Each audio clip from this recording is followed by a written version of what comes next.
Kwetu sisi hapa shuleni tunafanya sherehe kwa heshima ya Mtakatifu Ludovic Maria wa Montfort.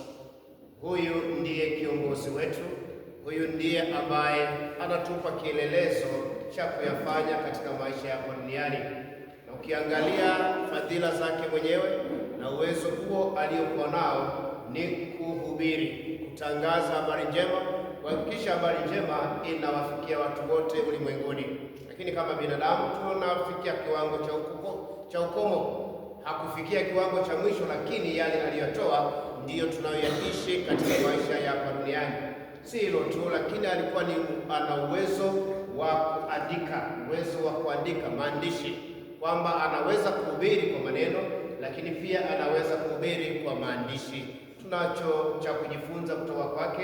Tunayo mengi ya kujifunza kutoka kwake ili tuweze kuwa na mafanikio makubwa. Basi tumwombe mtakatifu huyu atusimamie, tumwombe mtakatifu huyu atuongoze, tumwombe mtakatifu huyu atuombee ili tuweze kufanikiwa kwa yale tunayotamani kuyafanya tunapotamani kumfuata mtakatifu huyu. Basi wapendwa, tunapoendelea kuyatafakari haya, sasa tuanze misa takatifu kwa moyo wa majuto. Namuungamia Mungu Mwenyezi. Nami ndugu zangu, kwani nimekosa mno kwa mawazo, kwa maneno, kwa vitendo na kwa kutotimiza wajibu. Nimekosa mimi, nimekosa sana. Ndiyo maana nakuomba Maria mwenye heri, Bikira daima, malaika na watakatifu wote, nanyi ndugu zangu, niombeni kwa Bwana Mungu wetu.